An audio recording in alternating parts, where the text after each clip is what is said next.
Hello, and welcome to The Philosopher and the Fool. The Fool and the Philosopher. So, Charlie Brown, right? Yeah? Would it suck to be bald at his age? Is he bald? I think he is. He's only got that one tuft of little strand of hair on his forehead. Yeah, I guess. Caillou is also kind of bald at 4. Yeah, but Caillou's embraced it and has, shaved off everything he has remaining. I think Caillou just keeps a shaved head, whereas, Charlie Brown just has, early childhood baldness or something. Yeah, I don't know. You could being bald you didn't used to be cool until, Patrick Stewart? Patrick Stewart came along. And then everyone was into being bald. Yeah.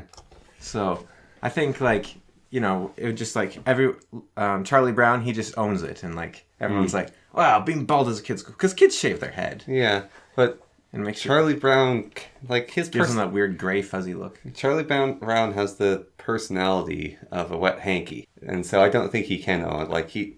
He's a wet hand. He's kind of unlucky and down. I don't really know much about him, so... Well... I just know how he looks, roughly, but... And he says, "Oh, man." Don't know. No? Haven't read the comics. Yeah. I've read some of them. Also, there's a TV series... Not TV series. A play I went to about the Charlie Brown characters being grown up in high school. Grown up in high school? Well, they're grown up to the point they're in high school. Right. So as teenagers. Yeah. Late teenagers. Aren't they teenagers already, or...? No, they're Probably little not. kids. Yeah. The adults in Charlie Brown are they're the same height as Calvin, basically. Right.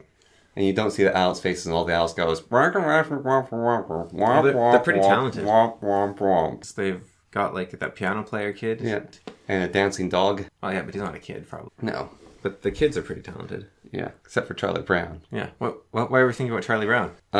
Because I saw a comic. Was it the Saturday Morning Breakfast cereal did a comic on him? And he finally kicks the football, and it goes flying off into the horizon. Because one of the jokes is, whenever he tries to kick the football, he slips before he gets in, lands on his back. Right. And so when he actually finally kicks it, it just goes off into the horizon. And then he doesn't feel anything from it. So he's just depressed because, he finally achieved what he wanted to, and it means nothing to him. Right, so it was about the journey, not the destination. Yeah. He was climbing the infinite stair to get the ultimate sandwich, but once he got the sandwich, he realized that you can't get the sandwich, and so it wasn't actually the sandwich he's going for. Yeah, basically.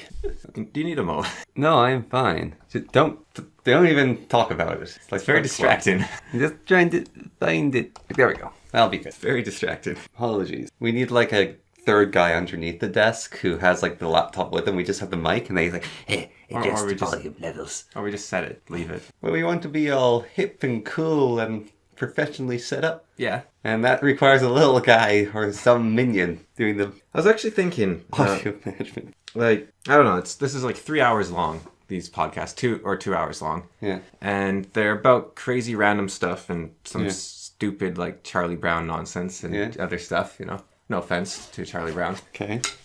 I'll take offense where you say my topic was stupid. Yeah, exactly. And, just all the deep well of emotions from people that know each other too well, saying the things that are most hurtful to each other and all that sort of stuff. It's, I don't know, it's 2 hours of madness and not necessarily... entertaining. Well, I'm not going to say it's not entertaining, but it's very niche to the point where half the stuff I find weird. Or why are we talking about this almost? So anyways, I think, but we, how you said, we got some people listening. Doesn't mean they stuck around. Yeah. But eventually, someone's going to accrete, even, that's how things happen. Even a sink will eventually get, a scum on it, right? A stainless steel sink or something. Yeah, well, each one of these is a drop in the bucket, and after 2,000 drops, you're going to have, half a milliliter of water. Yeah. Well, I actually think, there's I read once how many milliliters were in a drop of water, which is very weird, because you think a drop of water could be any size.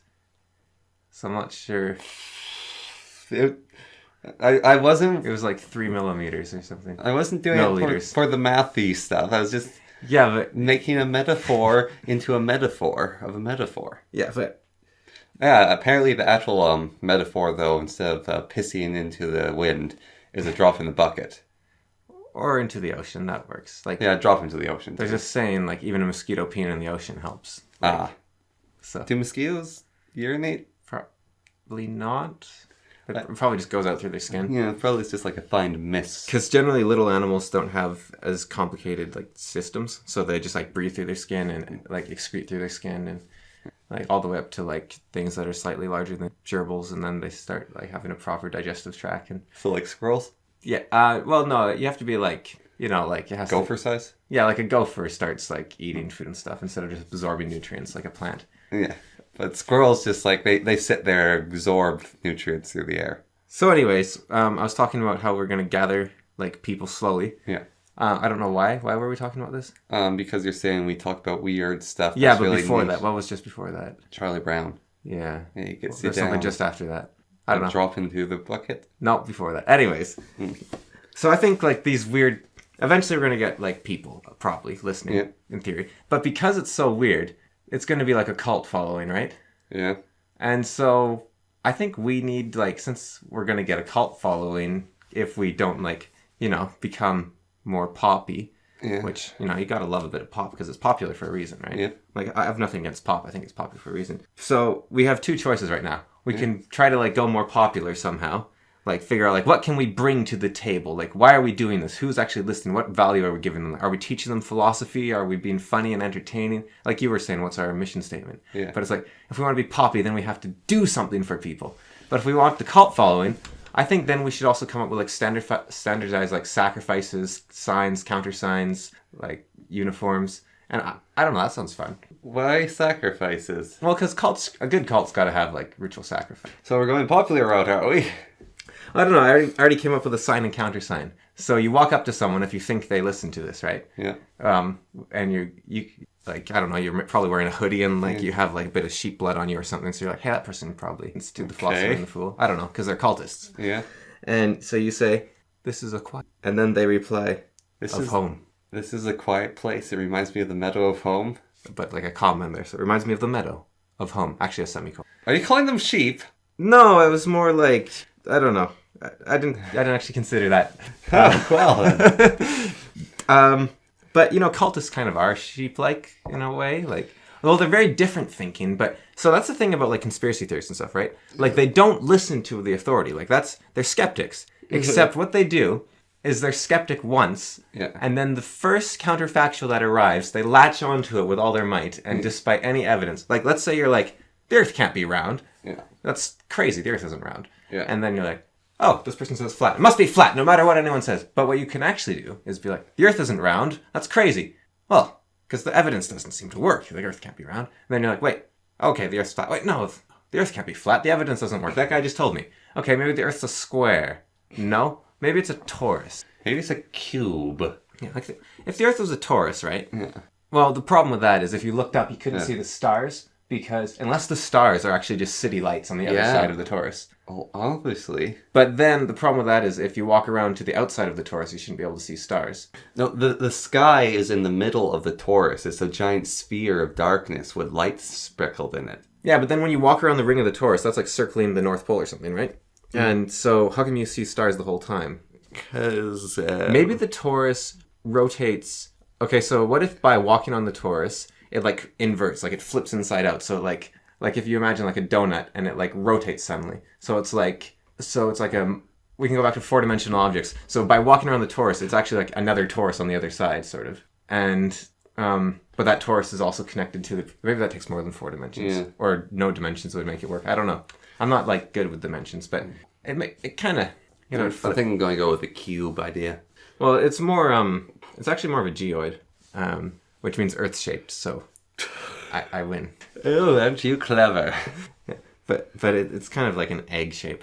A lumpy egg. Yeah, but not much of an egg. It's more like a round egg. It's a round, but Round. not egg. It's not lumpy at all. No? Not in the slightest. It is smoother than like A baby's bum. tennis ball. Smoother than a tennis ball. Yeah, much smoother than tennis ball. Tennis balls aren't that smooth. They're covering fuzz. Yeah, but And it's all stringy. Like, if you think about it, they're really it's smoother than a pool ball. Okay. Yeah. Like one of those old grimy ones that have gone like No, chips knocked like out. a nice, clean, polished pool ball.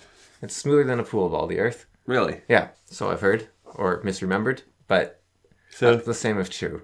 So if you scaled up a pool ball Yeah. to the size of the Earth. It'd have bigger mountains and deeper trenches. So if you scaled up a golf ball to the size of the Earth. Yeah, it'd have ridiculous ones. Would it? Yeah, because golf balls aren't even smooth. So Yeah, they cover in little holes. yeah, exactly. Maybe the Earth is a golf ball. Not really, because it's way too smooth. Maybe it's a smooth golf ball shape.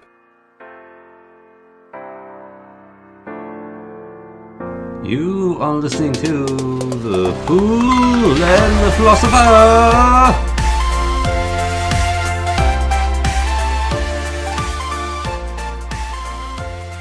So I have this theory about the Earth, right? Right. Because so there's this paradox called the Round Earth Society. no, it's called the Fermi paradox, The Fermi paradox. which is the Fermi paradox. The Fermi paradox. The Fermi paradox. Alright. Yes, the Fermi paradox. Okay, the Fermi paradox. The Fermi. So the Fermi paradox. The Fermi paradox is? The Fermi paradox is that if you do the calculation for how much life should be in the universe, so we could do it now. So what are the odds of a planet having life? No, just tell me what the... I don't care for calculations. Just Well, it's quick. You go okay, 1 in 10, let's say. Alright, Because there's so the Fermi paradox's odds of life beyond Earth is 1 in 10. In a solar system. In a solar system. Because let's say you make up your own numbers, but we're okay, this solar system has 10 planets roughly. Yeah. One of them has life. Yes. So 1 in 10 chance of there being life on a solar system. So the Fermi paradox is Earth having, there 1 chance. But what are the chances of intelligent life arising? And you're well, we had 7 major extinctions and only happened once as far as we're aware. So let's say that's another 1 in 10 chance. All right. And we know about 100 other solar systems, let's say. None of them have life in it as far as we're aware. Yeah. So let's say that the chance is actually 1 in 10 per planet and 1 in 100 per solar system. Alright. So that's 1 in 1,000, and then that's the other 10 was for intelligent life. So that's 1 in 10,000 Alright, so the Fermi paradox is there's a 1 in 10,000 chance. of any given planet have intelligent life. Right. So 1 in 10 chance of the Fermi paradox being right 1,000% of the time. Maybe. No, definitely not. That would be there's guaranteed to be life on every planet. So the Fermi paradox is there's one... So the Fermi paradox isn't about the numbers. The numbers don't matter. Right. It's basically do a calculation for the chances of life. Yeah, so the Fermi paradox is do a calculation for the chances of life. Are you repeating everything I say? No. Anyways, so you do the calculation for the chances of life, Yeah. and you get whatever number you get. So with the Fermi paradox, you do the calculations of whatever chances of life, and wherever you get is the number. Yeah. And that number is way too high. Because basically, you come up with a number, you look at it and you say, okay, so here's the chance of life in the universe. Where are all the aliens? Alright, so the Fermi paradox is where are all the aliens, because they should be there. Yeah. Because you do a number and you're okay, let's see. There's a 1 in 10 million chance of life on a planet at the end, let's say. And then you're okay, how many planets are in the galaxy? And you're let's say 100 billion. So you're okay, well that gives us a number, which is a million or something, planets with life on them. Yeah. And if they're all sending out signals like we are, where's all the intelligent life? Yeah, so the Fermi Yeah, paradox okay. is the... It's gonna. This probably gonna be 4 hours long at this rate, instead of the normal 2. The cultists are going to get antsy, and we're going to need a cultist dog. Cultist dog? Well, it's a cult leader of each cell is the to round them up, but they're actually subservient as well. Right. So the Fermi paradox, though, is where is all the life because it should be there. Yeah. Light speed, maybe. What do you mean light speed? Maybe. Light speed, baby, is what I wanted to say, not maybe. Okay. What about light speed? Well, that's as fast as we can go, so they can't get here, and the signals can't get here. Right, but the signals should have been going for signals can travel at light speed, and they can be traveling for hundreds of years. Maybe that's what the stars are. Maybe. But our sun seems to... Or maybe they're missing. Maybe it's really, really hard to aim. Yeah, we try to do a really broad sort of thing, but they could be missing. But you think we would have seen... Or maybe they're avoiding us. Because we've seen thousands upon thousands of planets as well. Yeah. Right? Well, we've seen none, really. Well, we've seen the past of thousands and thousands of planets, too. Not even that. We've seen the past of their gravitational effect. Yeah, we've seen the past of their shadow. Basically, yeah. Not even their gravitational effect. We can do that now, but it used to just be what sort of color they used to warp their sun. That's why I'm saying the past of their shadow. Well, yeah, you'd see hey, their sun's a slightly different shade of red, which means that we can calculate every single thing about this planet because astronomers are gods of math or something. I don't know how they do what they do. Redshift, baby. Um, It's like light speed, baby. there's a lot more to it than some, but Yeah. Than All right. just So like, seeing what's how far- what's your ideas of the I have no Fermi idea what paradox, which is there should be Yeah, intelligent life, yeah, but there okay. isn't. So there's a lot of theories about it. One is that intelligent life, there's something called like a cataclysm or something, or a great event that happens. And basically there's these barriers that once you get to them, all life vanishes. Yeah. So it could be like when intelligent life develops, they make nukes and they destroy themselves. It happens every time, or almost every time. Yeah. So intelligent life just vanishes. And Earth has so far been the only one not to do it that we know of. So it'd be a lot rare. Or it could be there is a predator in space that hunts down signals of life and kills them. Or it could, like, a predator doesn't have to be like a giant space whale. It could be. But it could also be like an empire that's like, hey, look, that's a signal that has a pattern, so it's intelligent life. That's where we go next to kill them. Or it could be an alien that challenges Arnold Schwarzenegger to death. Combat to the death. Yeah. Or it could be, Like a predator. A space predator. yeah, like that Star Trek race. What? The one that only speaks in references. Oh. Yeah. See what I did there? Yes, but I had a really obvious reference. Everyone knows Predator. Right. Almost everyone should know Predator. I had no idea what you were going on about for a moment. But, yeah. So another theory is that maybe the numbers are off by an enormous factor and actually intelligent life is insanely rare. It never happens. Yeah. Or maybe natural disasters knock life down every, 10 million years and it never gets where it's meant to Yeah. be. Or never gets to space. Or maybe we've had really bad luck with gamma ray dispersion. Or maybe, there's limits on physics or on technology. Yeah, it just stops advancing. The internet ends. Yeah, it just ends. People are like, no, this isn't working, and they just give up. Well, that could actually be something. That could be an event where people, or people as in intelligent beings, I guess, get to a point where they realize that advancement of technology is no longer advancement, and advancement goes along a different. Yeah, like they just become really good musicians. And everyone comes to the same conclusion and does it. Yeah. Or it could be that once you get to a point, you peak and you give up. Or it could be... Or you get to the point where you've developed really good virtual reality and there's no point of doing anything else. Exactly. Or it could be easier to develop virtual reality than speed of light travel. Yeah. Or speed of light travel might not be possible or the signals might not be able to be read because they're confused. Or maybe there's something intercepting the signal. Intelligence is only standardized as we understand it on Earth, and in other places it's such a different concept we can't even communicate. Or maybe Earth's just the first. Or Earth is the first, because Earth is actually one of the oldest planets in the universe. Yeah. But the thing about that is Earth has had a lot of cycles of life. Yeah. So there could be people that were first still, even if their planet's younger than Earth. Because Earth is 4.6 billion years old or something. Yeah. Just an interesting comment on that, which I was talking sort of about this idea of Fermi's paradox of where should the other life be. Yeah. And I said, well, if Earth is the first one? Yeah. And it was like a substitute teacher for a physics class. Yeah. And it's just like, how can you be so arrogant to think humans are the first ones? I'm like, what? No, I was just saying there's a chance. I thought the substitute teacher was going to be like, what did you know? No. She's just like, how can you be so arrogant to think that humans are the first? Just, excellent question, Connor. I have to make a phone call. And she ran out of the room and she's like, he knows. Yeah. Yeah. Well, it is possible. It's not likely because I say Earth is one of the oldest, but that's only relative. I think there was I think it's been a while since I looked, but I think they think the universe is 6 to 7 billion years old. So that's still 3 billion years-ish before the Earth existed. Yeah. And life on the Earth didn't exist for a lot longer after the Earth was around. But the thing is, nebulas are stars that haven't formed yet, and they're everywhere. So the universe has just started, basically. Yeah, stardust. It's all... No, started. It's all stardust. No, it's starting. All right. Not stardust. That's not even a conjugate of start. Whatever. Yeah. Of me. No, it wasn't. I know. That's why. We're done. Yeah. All right. So, anyways, thank you all for listening, and catch you next time. So the universe has a long way to go, basically. Yeah. The planets and suns that could form, or stars, that could form. Yeah. Most of them haven't yet. So that's why I say Earth is the oldest. Even it could be life just takes a really long time.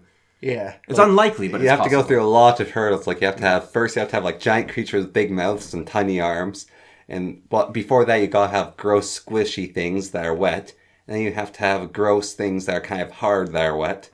And then you have to have the big things with big mouths and little arms. And then you gotta have a bunch of weird woolly things that no one ever remembers. And then you get to intelligence life. Maybe, but it's probably... Because life basically reset, so the stages might not matter. Yeah, they totally do. It's like betas in a game. You have to keep. Well, that's what I'm saying. Like the concept of life, or what I was saying about like the concept of intelligence. Yeah. On more on that, I guess, not women, but the concept of intelligence could be totally different. The concept of life could also be totally different. For example, what if life on a different planet is a giant planet that, due to wind and water patterns, has tons of holes and tunnels drilled through it, right? Yeah.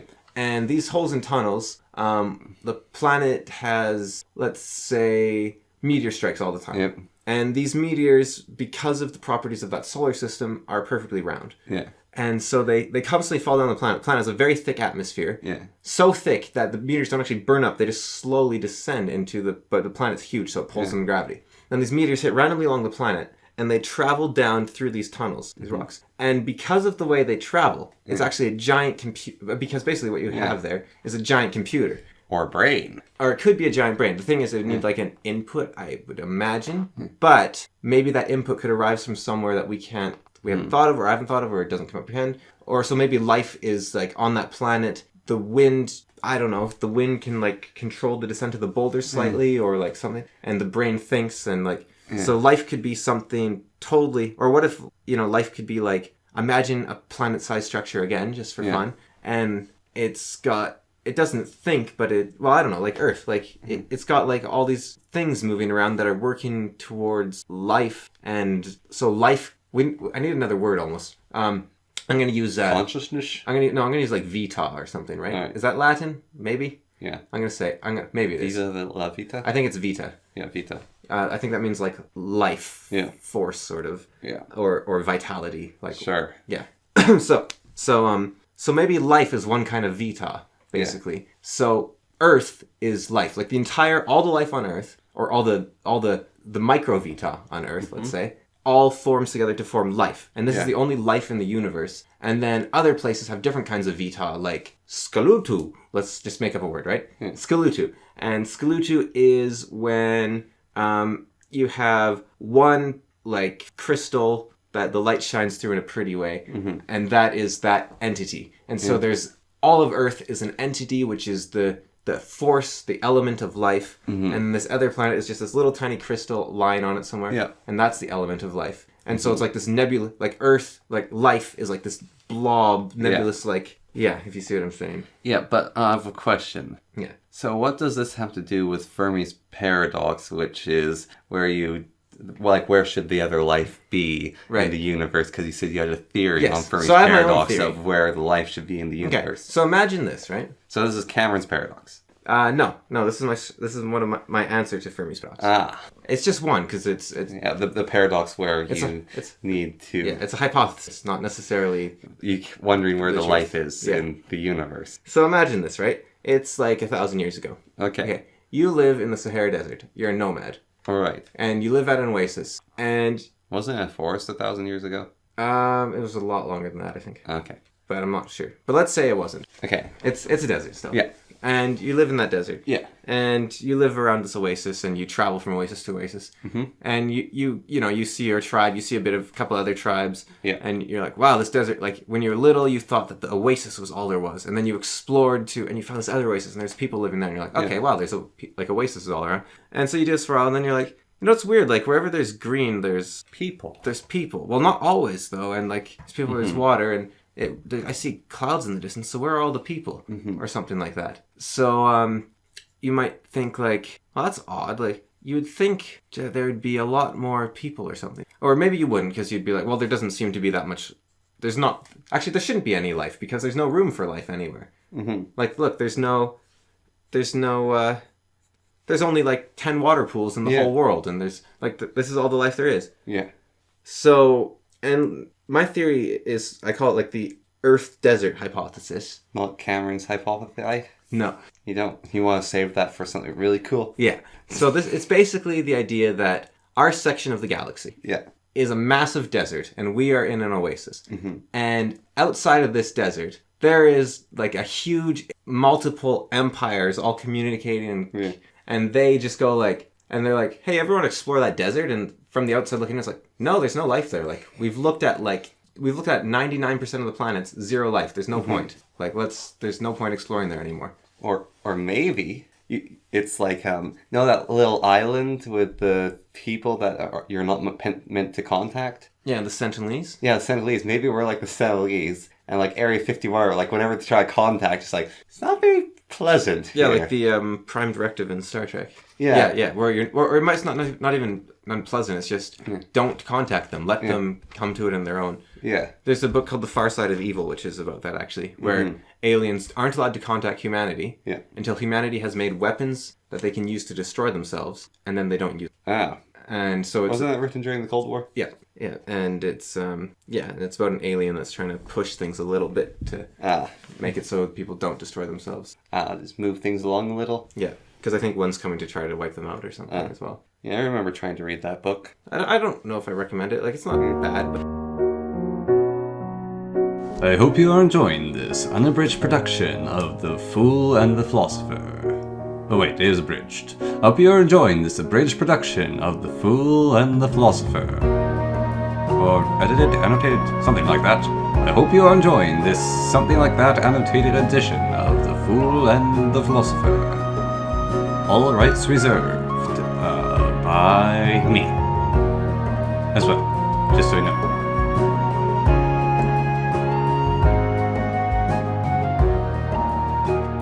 I've been playing Breath of the Wild. I just started playing Breath of the Wild. And I don't get to use my Switch anymore. I said kick me off whenever. Yeah. I'm only trying to use it when you're not using it, because I know what that, like when you use my Steam account, I'm like, ah! Yeah. So, yeah, like I'm only trying to use it when you're busy doing something else. But don't you understand why I left it here? It's so I can use your Steam account. You're a genius. I don't mind, because I didn't even turn on my computer for a week. Yeah. But yeah, Breath of the Wild, holy cow. I know it's like a year later, but It's not a year later, it's 3. No, I think it came out last year. 2 years ago. Came out in 2016. 17, I think. 16. Oh, okay. Well, anyways, just started playing, and it is such a good game. Holy cow! Yeah. It's like if Skyrim was like made by competent programmers, and it's so good. Like it has a lot of really good design philosophy things. Yeah. First one, anything you look at, you can go to. Mm-hmm. Amazing. Because freedom is such a like open world games. They talk about freedom, but then they like a lot of them do these weird restrictive things. Yeah. Like not all of them, but some of them. Like the new Assassin's Creed games are doing this really weird thing now where you have to like level up to assassinate people, which is such an odd concept for the game. Yeah. It's like if you're stabbed, you're stabbed. Like that's how the games were done. Yeah. It doesn't matter who you are. Like if you made people super hard warriors to fight before you level up or something, that makes the leveling up system's a bit weird in general in Assassin's Creed. And Breath of the Wild, all you need to do is like chuck a bomb at someone, knock the weapon out of their hand, grab it, and then you have a weapon that can kill them because any weapon that someone holds is enough to kill them, basically. Yeah, I guess so. So you can actually, there's no leveling up, which I think actually works really well. Yeah, well, there's never been leveling up in Legend of Zelda. Yeah, and it works really, really well. Like you can power up, but it's not. You don't gain experience from fighting stuff. You gain experience from doing shrines, basically. And so you can do puzzles to get better. Yeah, you get items from fighting. Yeah, and bits. And items break all the time, which I think is a good design choice. But I think it is because it makes you explore more. Because it's a game about exploration. They call it Breath of the Wild. And it's Breath of the Wild. You want to climb every cliff, explore every nook and cranny, swim every river. You want to jump off every mountain. Cranny. You said crammy. I said cranny. Okay. You want to explore every cranny. It's like it's a really small cranny. Yeah. You have to cram in there. You want to listen to everyone's tales and like try to find. There's mysterious stuff everywhere. Like there's shooting stars that you can see. There's like mysterious ponds. There's women who don't let you step on their flower patches and they'll murder you if you try. Yeah, there's like all these crazy little details. There's nothing repetitive really. Mm-hmm. It's all like, I mean, there is like a little bit with the there's these little things called Koroks, which are like you have to find them. And in general, if you see like a shrine and put an apple in front of it, you get a Korok. Yeah. But for the most part, everything's like, oh wow, this is like totally different from this thing over here, and this is totally different. You're not even trying to find the repetitive Koroks. It just, you stumble on them. And the other... It's just sort of like, hey, wait a minute. And you pick up a rock and there's 100. The other thing they do really well is they recognize, or they stumbled onto it, but I've recognized, I wouldn't have thought of this on my own necessarily, but the best loot isn't in chest. So I want to give my experience of first playing the game. So I left the Shrine of Resurrection, and I was just walking around. The starting point of the game? Yeah. So I started the game, and I left the starting area, and I was walking around, told you to go right. I didn't want to go right. So I was just walking around, found a tree wrench, picked it up, and then came across the weakest enemy in the game, and I was like, okay, and it charged at me and was scared because I hadn't seen anything like it, and you're tiny in that game.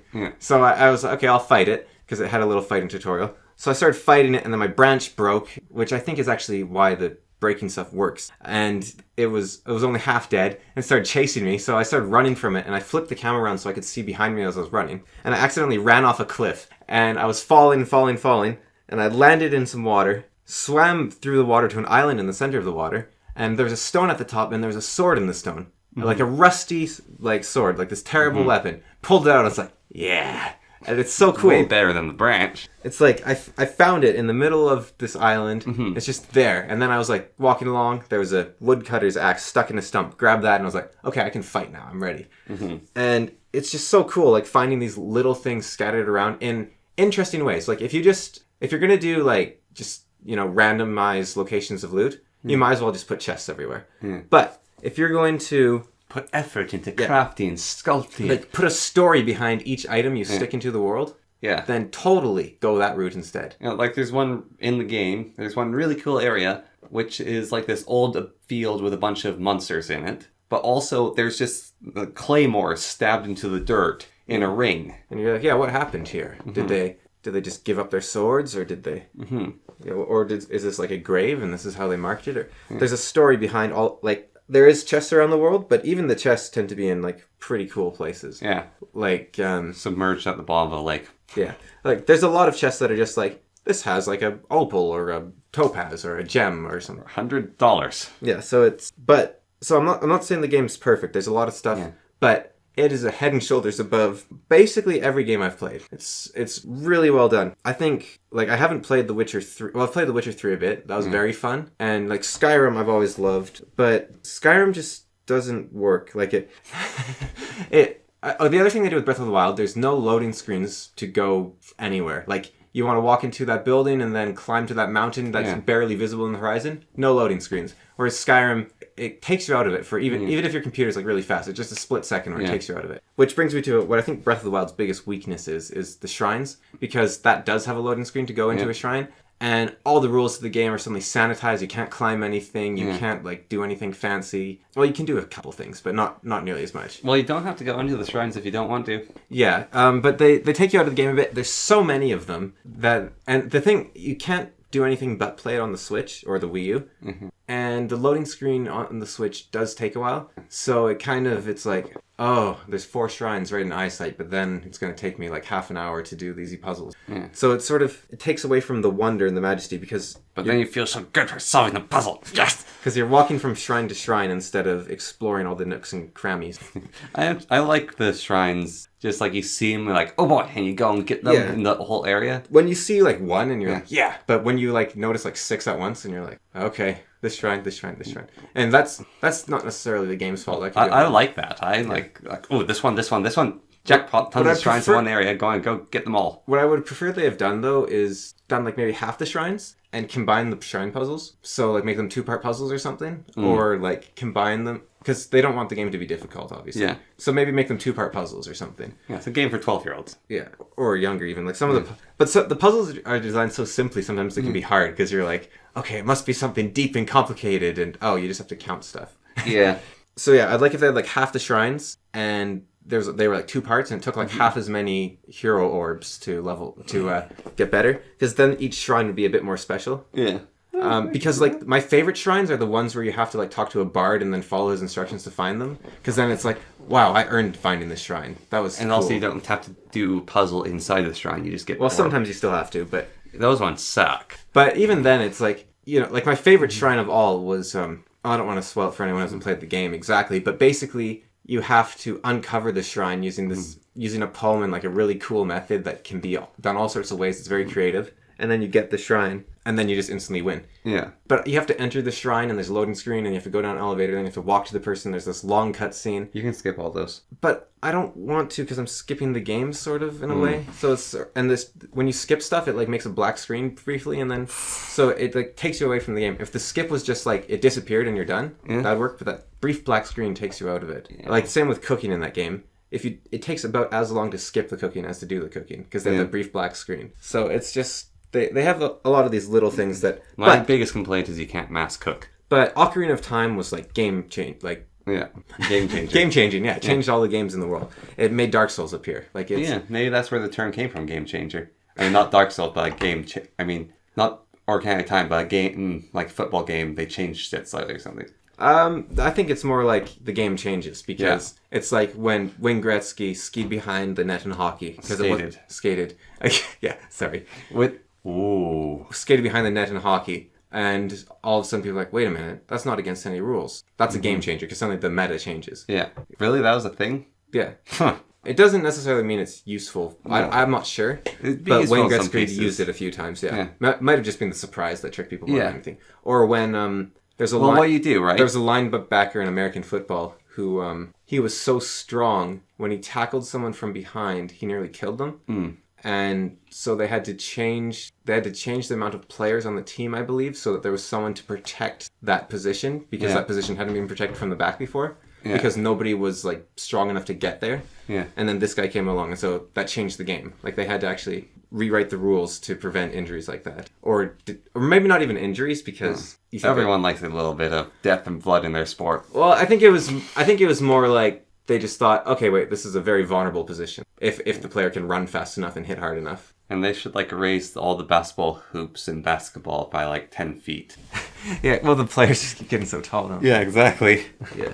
But I think Breath of the Wild is like the next Ocarina of Time. Like, it's so much better. Like, it's just, I hope that other games look at this and go like, okay, yeah, like, you can climb any tree. Yeah. You can cut down most trees. If you cut down any tree, that'd be amazing. Yeah. Because it shows that the developers aren't afraid. A lot of developers are afraid because it's like, I made this really cool maze, but if they can climb walls, then they won't go. But they made it work in Ocarina of Time. They're like, well, the shrine walls are made with superior technology, so it's really smooth. And it's like, okay, I'll take that. Yeah, that works for me. And they're electrified, so you can't touch them. You could do something like that. Or you could just be like, you know what? If they can climb up and, like, I'm going to make the walls really tall, but if they can climb up there, then they deserve to. The walls are going to be really tall, like covered with spikes, and there's going to be a small path through them. Yeah, but if anyone can, like, figure it out, then they deserve it as much as someone that took the maze. Yeah. Or something like that.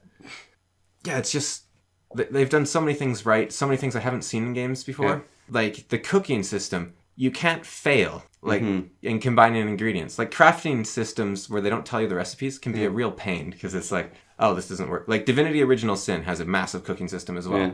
And I don't touch the cooking in Divinity, because 90% of the time the recipes fail. But in this game, you succeed no matter what, and you know how you succeed. You're like, oh, if I use this, it'll do this much. If I do this, it'll do this much. If I combine fish and mushrooms, I'm going to make a mushroom fish sauté or something. Skewer, probably. Or if I do, like, bananas and meat, then I'm going to get the fruit and meat, whatever. Yeah. And, like, you know exactly what you're getting. Because you can figure it out. Even if you don't know exactly, you're like, oh, right, well, if I do, like, rice and salmon and Hyrulean herbs, it's going to make sushi. Probably. Because that makes sense. And it does. Oh, okay. Yeah. Something like that. Like, and you can't fail. If the ingredients are... Because what they do is they basically If I use giant toenails, goblin guts, and bat wings, I get dubious food. It's still useful. Even if you do something that you obviously shouldn't, it just gives you dubious food. Or rock candy. I haven't done that, but okay.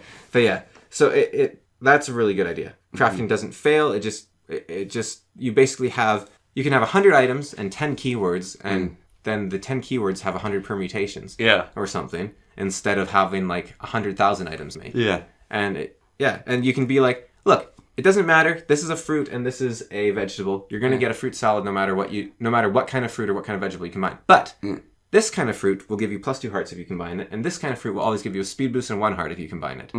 Which means even though it's going to say fruit salad, it's going to have a different effect. Yeah. And it's just such a good idea. And I want this to be like the new worst RPG ever. And by that I mean I want every other open world RPG. This is what AAA games are supposed to mean. It's supposed to mean these mind-blowing games made with an unlimited budget that can do everything. Like an indie developer, I cannot imagine trying to do it. Like they couldn't. Yeah. They couldn't make a game like this, and that's fine. But if you have the money, then like this is what AAA was meant to do: was make something that feels endless and fills you with wonder because you're like, wait, there's a detail for everything. Like it's awesome, absolute, awesome. The triple A's. It's axiom.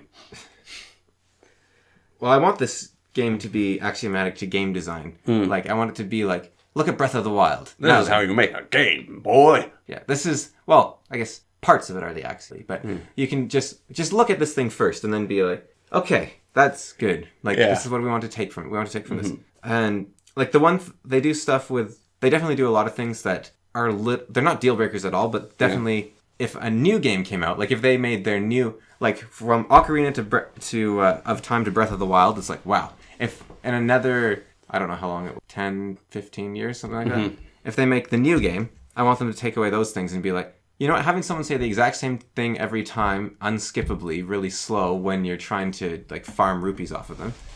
That is a staple of Nintendo, though. Yeah, but That is a staple of Nintendo games. at the same time, I'm pretty sure Nintendo has like an anti-farming sort of stance, Yeah. so I can get that. But even They're if anti-fascist? no farming, but at the same time, even if I don't want to farm rupees, I just want to go do like a challenge. Yeah. And I've done the challenge in the past, and I'm like, okay, he's going to talk for like half an hour before I can like... Yeah. And it'd be nice just to... But little things. Because the other thing is, you don't want to... What fast travel does in games, like this game has fast travel, and I think it's okay, but I'm... Yeah, no, I think their fast travel is just right, actually. Yeah. It's just about right. Because the problem with why a lot of people have mods for Skyrim... I don't actually mind it in Skyrim either, but a lot of people have mods for Skyrim that disable fast travel or make it harder or something, or you have to use a wagon, because you stop exploring. You just start teleporting around the map, and it becomes less of a game and more of a chore in a way. Like when you're like, oh, I've got to skip through this so I can farm rupees. Oh, I've got to teleport to this Sheikah shrine so I can walk over to this mountain, kill this divine beast, and then I can get this weapon, which will allow me to take it on this Wizzo, because that was a quest for this thing, and then I do... Instead of like, I'm going to climb that mountain. Yeah, that looks like fun. Well, that's just your opinion, too. Yeah, but it is a... Disclaimer, this is this man's opinion. Well, obviously, everything I say is my opinion. Well, not necessarily, I guess. But if I do something, if I notice something for myself, there's other people that are going to be affected by it. Yeah. And that doesn't necessarily... Like, if you have to harm other people's gameplay experience to work for a minority, like, let's say my opinion was a minority, then don't do it. Like, if most people are like, fast travel doesn't change the game at all. Yeah. But if most people are like, you know what, actually, if you made fast travel a bit more interesting... it would be neutral to good, and the other people were like, this would be amazing. Yeah. Then yeah, go for it. Like, what I think, like the Sheikah Tower fast travel is really good. Yeah. The shrine, because basically it's really hard to unlock a Sheikah Tower, and then you can fast travel to it and you unlock the map and everything. I think that's a really good idea. Yeah. But the shrine fast travel can be fairly easy, and I'm less sure about that one. And then there's Skyrim where you walk by a building, and it's like, you can now teleport here whenever you want. Yeah. But at the same time, the maps are so huge that it would be a pain without a bit of fast travel. One thing I like about Skyrim's fast travel is the fast traveling to new locations with the carts. Yeah, I think that's a cool idea. Yeah. And, I mean, all these fast travels are far better than Dungeon Lord's fast travel. Dungeon Lord's fast travel has some good ideas. Like, you have to unlock it, you have to find them, and then you can do it. But the problem is, their fast travel locations are useless. Yeah. Like, the thing about, let's say Breath of the Wild, you couldn't fast travel between shrines, only between towers. Yeah. That would still be okay with me, I think. Yeah. Like, it'd be a bit of a pain, because I'd want them to be, like, at the top of the mountain and stuff. Yeah. But, at, like, the tallest mountain. But, I think it would be okay, because they tend to put the towers centrally located, and the towers are really tall, so you can glide just about anywhere from a tower. Yeah. Whereas in Dungeon Lords, you have to walk for 15 minutes to the middle of nowhere, to teleport to another middle of nowhere, and then walk for 15 minutes to get to the town you actually want to go to. It's better than walking for 45 minutes. Yeah, so it's quicker, but it's not as good. So what Dungeon Lords... I think Dungeon Lords, all you have to do to make their fast travel okay is actually just move their portals around a little bit. Make it easier to unlock and make it so you don't have to memorize them. Like, move them into the center of each town. It's like, instead of putting... Like, the one in the main town is behind like 3 loading screens because you have to go from like the soldier's quarter to the mage's quarter or something. Yeah. And it's like confusing to get to and it takes forever. And it's guarded by like super soldiers, which doesn't help. But that's okay because once you're strong enough, then you can teleport. So fast travel I'm not really sure about, but I think they have a nice balance. Yeah. And like Skyrim, I find I tend not to like use the fast travel. Yeah. But I guess why I'm saying it's the same reason that games have Iron Man mode or games have like RimWorlds and does this where you can disable cheat mode permanently. Yeah. And the reason they do that is because the temptation can wear down on people. Mm-hmm. And if you just get rid of the temptation, then they can enjoy the entire experience. Because if you get rid of the possibility to skip something, then people will just accept it. Like, it's kind of amazing, actually. Yeah. You're like, oh, I don't mind doing this because that's how it is. Yeah. But if all of a sudden it's like, well, you could be teleporting, and it's like, oh, why am I walking? Mm-hmm. So long loading screens might actually be a benefit then. I don't know, like for teleportation. Because then you're less tempted to teleport. I don't feel like punishment is a good way to fix things. Maybe like... Well, like anything. Punishment is never a good way to fix things. Well, I think it's a fine way to fix things. It's not the best way. Like, I think it works. It's just, like, sometimes. Not always. I don't think you should dismiss it. I'm going to remember that. Like, I can't think of a situation right now where it's better, but... Still gotta remember that. Like, for example, the weapons breaking in Legend of Zelda. That's a punishment, if you look at it that way. Nah, because it's a feature. Because they basically said, we want players to constantly switch their weapons. How are we going to do it? Yeah. We're going to make it so the weapons break. So that's a punishment, right? Yeah. So I wouldn't necessarily call it bad. Or you always want to get better and better weapons. And their limited inventory, I thought, was a real pain at first. But I understand why they did it, because they might have even come up in testing, or they just were smart enough to... Because they're, like, professional game designers. Yeah.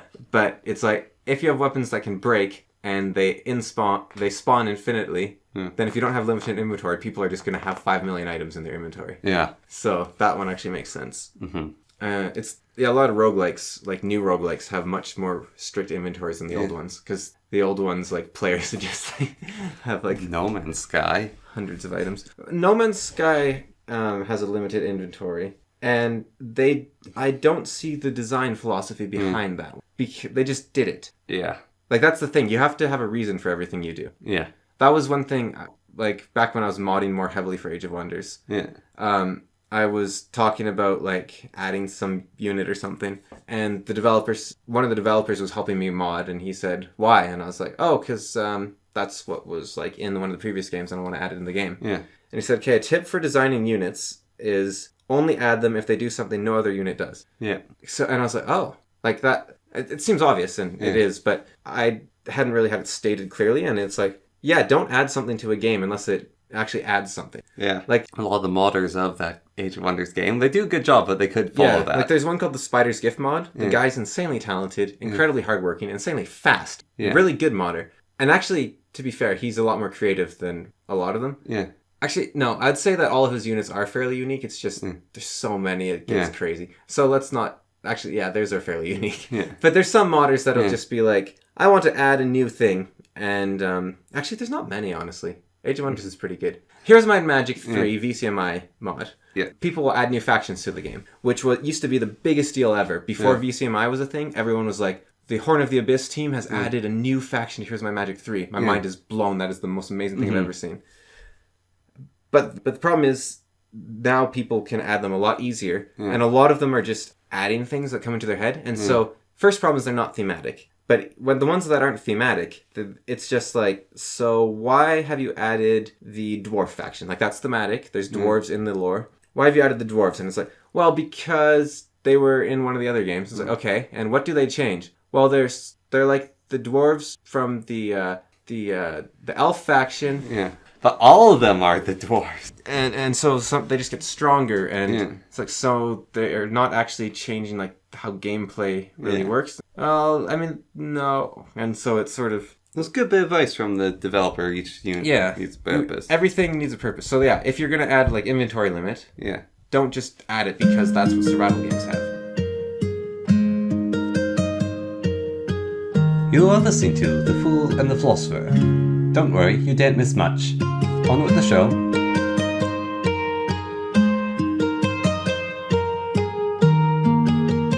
It's called The Art of Game Design. really good book for game design. It's got a lot of good details. I don't think he talks about that specifically, but he talks about a lot of good things. Mm-hmm. I'll take your word for it. Yeah, I recommend it highly if you want to like design games or do architecture even. He talks a lot about architecture. And yeah, he has some stuff I disagree with as well. For example, when he was designing a game for Disney, it was a pirate game. And it was meant to be at Disneyland, so you go and you play for 10 minutes, then leave and never come back. Never come back? Well, you know, like, you go to, like, those video game things in Disneyland. So you basically stand in, like, a pirate ship. Yeah. And the walls are a video, like a giant screen. And you, like, can aim the cannons in the pirate ship physically at the virtual pirates and shoot them and stuff. Yeah. So they were designing this game, and they made all the models of the ships. And they were testing the game with their beta testers. And all the beta testers were asking, why are the flags backwards on the ships? Because and it makes a lot of sense if you just think about it for a second.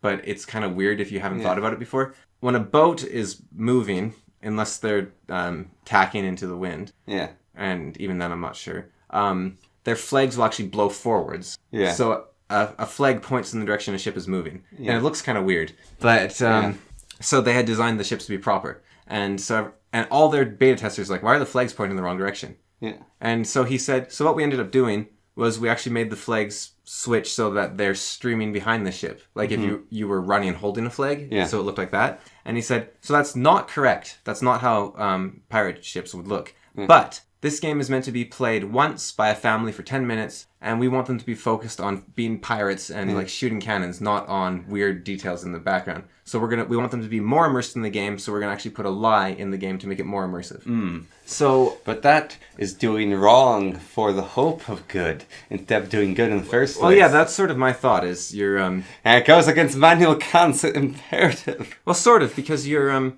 basically doing. Well, let's just put in like evil for a good reason. Yeah. Blasphemy! That is not the way. That is not the perfect sandwich. And so it's kind of the reason why Kant said it's not the path to the perfect sandwich. Yeah.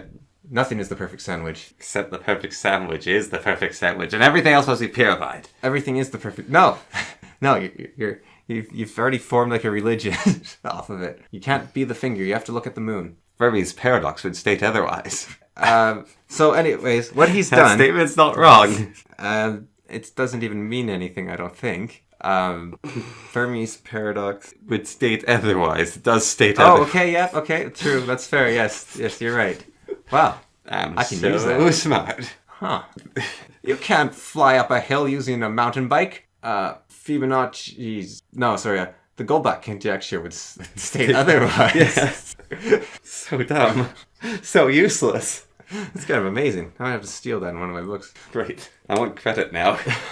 Yeah. Where were we? Oh yeah, so the ships. So the thing is, he's made it more immersive, right? Yeah. By doing that. But this is where the doing evil... This is why the means don't justify the end. Yeah. Because what he's done... is there's a whole bunch of kids who've now gone to Disneyland who think flags go the wrong way. Not exactly, but if he had done the flags right, and every other games developer did the flags right, and every painting did the flags right... Yeah.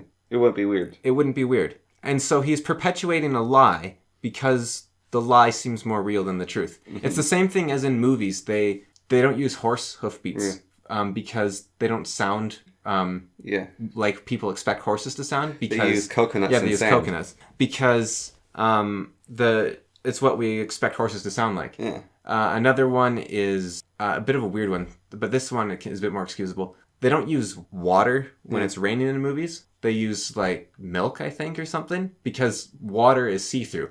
And so when it's raining, you can't actually see. Like when it's raining, you barely tell when it's raining, unless it's raining incredibly hard. Ew. So for movies to show that it's raining, I think they have like something else they can use, but it was like a budget thing they did one time, or maybe they use milk always. I'm not sure.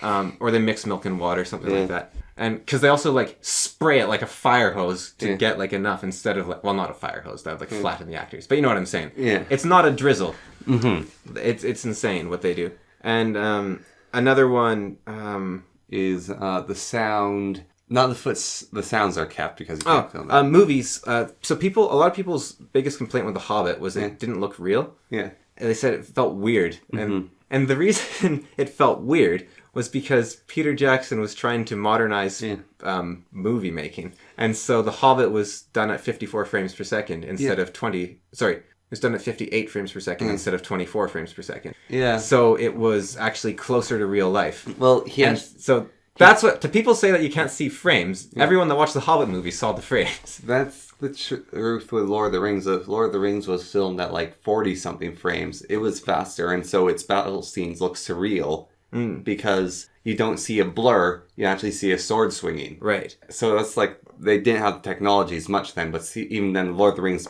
fight scenes just look like, what the heck? That doesn't look like a fight scene. And I think how it works, I'm not 100% on this, but I think what movies do is they film at an insane resolution at like 54 frames per second, and then they bring it down to like 1080p and 24 frames per second. Yeah. So they get it as good as they can. But they didn't always do that. Like, you ever see slow motion in an old movie? It looks awful. Like, it looks like they're like jumping From frame to frame. Yeah.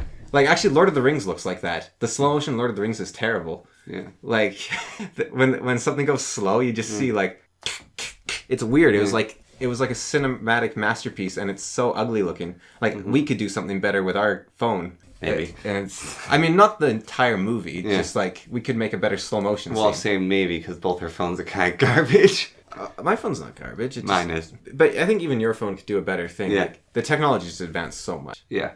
The technology has just advanced. Yes. My enunciation. I think my jaw's like slightly paralyzed. And Fermi's paradox would suggest... Otherwise.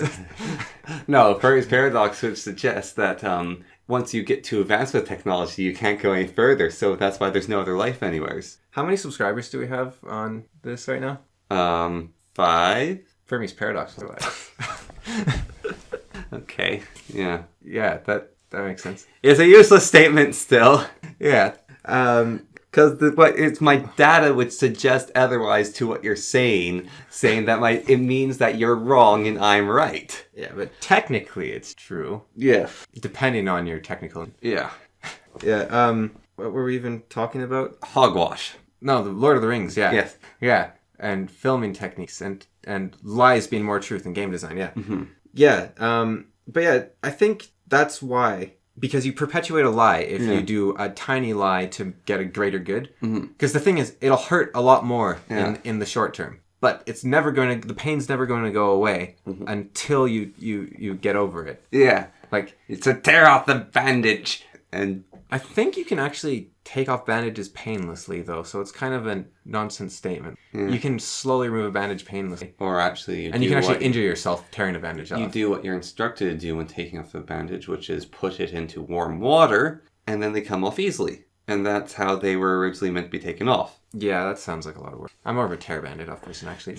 But at the same time, there's definitely like, that's band-aids. Yeah. But it's more of a, I don't think tearing band-aids off is actually the right way to do it, but it's what I do. You are listening to. You are listening to. Fool and Philosopher? Oh man, I just had the weirdest dream. It was like I was editing a podcast or something, but I wasn't. It was so surreal.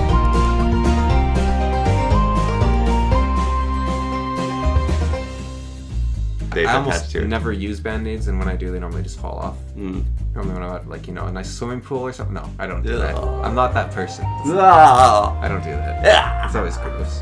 That's why swimming pools are filled with enough, what is that stuff called? Chlorine to kill a cat. Yeah, or a person. Yeah. It's the stuff that grosses from band-aids. Chlorine's pretty deadly. Is it? Yeah. And I mean, like, if you condense it down to, like, all that's in a swimming pool, yeah. And then ate that? Yeah. You'd die. Yeah, you'd die bad. If you drank an entire swimming pool worth of water, you'd be dead. Or if you drank a bottle of bleach, you'd be dead. Yeah. Do you think a whale drank a bottle of bleach would die? No. They're big. Yeah, but bleach is poison. Cameron, if you drank a ball of bleach, you would die. If a whale drank a ball of bleach, it might die. Actually, yeah, I guess they're pretty big, aren't they? Yeah. Yeah. But what if you drank, like, what if you ate, like a paint bucket sized, like, thing worth of, like, chlorine? You'd be dead. It's like straight up chlorine instead of like diluted like in... I'm pretty sure if you ate like a pink bucket's Your worth... mouth would get so dry. If you ate a pink bucket worth of sand, you would die. Like, it's not an edible substance in the first place. Or like anything really. Yeah. Paint. But do you think like if a whale, if they ate that much chlorine, would they die? Nah. That's a lot of chlorine. They're tough. Make good candles. Out of chlorine? No, whales. Oh, Their brain goo makes candles. oh, like that alien race that references things. No.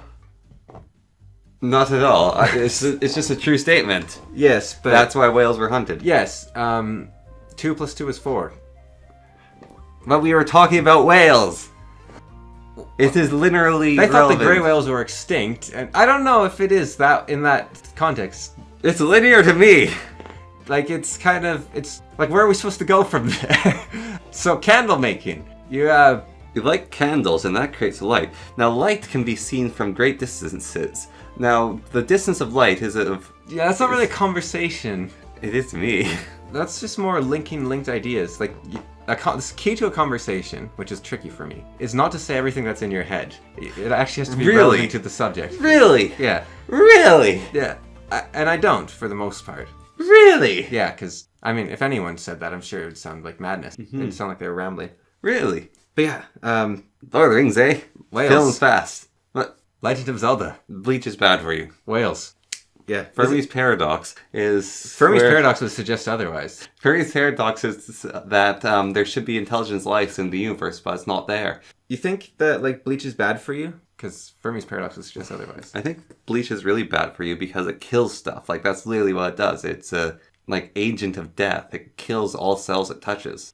Bleach is really bad for you. Yeah. The only reason that you're not, like, burning to death when in a swimming pool is the 3 outer layers of your skin are already dead, so it doesn't have anything to kill. And that's why if, like, your eyes are open in a swimming pool with chlorine, then it really hurts. Because chlorine is bleach. Do you think like peroxide in your eye would hurt? Yeah. You know why radiation's bad for you?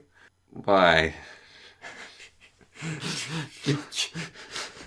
Are you're just doing the linear thing. No. This is related to bleach being bad for you. Right. Why is it bad for you? Because it bounces your 'Cause- molecules. Well, because like bleach is kind of similar to peroxide in a way, right? Eh. Like if you think about it, like they're both like liquids that can like burn your skin. Yeah. And you wouldn't want to drink. Yeah. They can probably blind you. Actually, it's okay though. It's okay to have hydrogen peroxide in your mouth. It's not okay to have bleach in your mouth. Right. For hydrogen peroxide on your skin, like scars, like it gives you permanent scarring. Yeah. It's probably not okay to put hydrogen peroxide in your mouth. Yeah, it is. No, because you could absorb it and die. You dilute it a lot with water. Why are you drinking hydrogen peroxide? I'm not drinking hydrogen peroxide. What if you just... But People gargle with hydrogen peroxide. Okay, so one of the things I read to deal with some mouth conditions. they do? Yeah. That sounds... I guess if you dilute it a lot. You But can if even swallow hydrogen you peroxide. could probably put really diluted bleach in your mouth. But people do. Actually, you do when you're drinking pool water. Yeah. It's not good for you. That's the only way I know how to get hydrated. Oh. A lot of electrolytes in there. Ugh.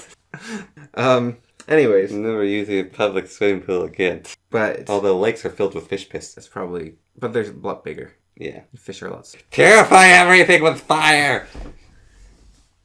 This is a quiet place. Alright, so radiation. Yeah. I just want... Like, there's a bunch of cultists standing around, like, a city and it's burning. Yeah. And one of them just says, "This is a quiet place. It reminds me of the middle of home." That's what the other one replies. Like, just imagine it. I don't like it. And like the flames form the shape of like Beelzebub. the logo I'm working on for Ah. our And we crashed again. Yes. Yeah. Well, that's fine. We weren't talking about anything. Yeah, we were ready about radiation. So Radiation. Yes. yeah, radiation. So do you know why it's bad for you? Why is radiation bad for you? Because it turns all the water in your cells into peroxide. Really? Well, not all the water, but yeah, it causes a bond between the O's and the H2O's, and it creates the H2O2. Huh. And so, if all your cells contain a little bit of hydrogen peroxide, they break down because that's what it does. Is it breaks down cells. And Where does mutations come from? I thought that was like the cells getting bumped, like it's the tiny particles fling into your body and hit your DNA and shift your DNA out of place, and so cause mutations. no clue. But I do know that one of the effects of radiation is the conversion of water in. Mm. There's probably other effects. Yeah. Because that doesn't sound like it would cause cancer. That sounds like it would. It cause death. Or just, like, prematurely age you or something. Or your insides are really clean. Yeah, I don't... And that's not good for you. I don't know if clean's the right word. Dead? Yeah, or they're just messed up. Mm-hmm. Because, like, sodium peroxide cleans things, isn't... It kills things. It's not necessarily the same thing. Yeah. Like, if there's a bunch of people in a building, you don't clean the building by murdering them and leaving the corpses lying around. Yes. Yeah, exactly. Yeah. So that's what radiation does. So, lunch? Lunch? Want to go for lunch? Sure. All right, well, let's end it as we always do. This is a quiet... We don't always end it like that. Amen, brother. Unless No. you want to go the pop route, but I like the call. Yeah, so keep Fortniting. And other things that are going to die. Yeah, no. Oh, yeah. Okay, we'll have to. We can't just wrap it up now, because Fortnite, right? Like it's. Oh, I think I talked about this last time. It's always going to be popular until the servers give up. Yeah. That's the problem with multiplayer games. They're not permanent. But people make their own servers, so it's always going to be around. Yeah. But then people said Ocarina of Time is always going to be around, and people do remakes and stuff. But then Breath of the Wild has come out, and It's better. yeah, like I don't really see the point of Ocarina of Time anymore. Like, well, it has its own charm, right? It has its own little details, but yeah, so I'm not saying that I guess it's not completely replaced, but for me, I don't see a reason to play Ocarina of Time Yeah. because again, No, exactly. That's the same for me. yeah, like there's some stuff in Ocarina of Time that I'll always have, like hunting golden shulkas and Spiders like, the descending from the slingshot ceiling. and like items not breaking. So it's a different game. And the hook actually. shot. The hook shot, that was Spiders awesome. descending from the ceiling. Yeah, and like Ocarina of Time's terrifying. Yeah. Like there's some scary moments in Breath of the Wild, but Ocarina of Time's terrifying like all the time. Or the anti-cartoonishness of Twilight Princess. Yeah, and Twilight Princess has some. Twilight Princess feels weird. Yeah. It feels. I don't know. I never got past. Maybe I never got past the linear bit, but it feels way more linear. Yeah. But I might have just not gotten far because that game was hard, Yeah. or I was stuck. A bit of both. Controls were a bit tricky. Yeah. Like because you couldn't choose to jump, but they had jumping puzzles, Yeah. which was a very weird decision. Well, whenever you get to the edge, you jump. Yeah, but it was weird. Mm-hmm. It worked in Ocarina of Time a little bit. Yeah. But Yeah. So I guess. thank you for listening. Yes. Anti-thank you from Cameron because No. he doesn't care. No. He hates thank you people Well- for stuff. well, let It me- doesn't matter to him. He's just Let me think you're about the it. scum of the earth to him. He couldn't care less about you. He doesn't know why you wasted your time doing this, but you did it anyway. So that's that. Well, no, I don't care about them, but doesn't mean I'm not thankful. All right, sorry, I take that back. Yes. So thank you for listening. I don't And- care about you, but thank you. And thank you for If I met listening. you, you're probably a fine person or a weird cultist. Yeah, But yeah. And just so you remember, Fermi's paradox is when you do the calculations and there should be life in the universe. However, there isn't.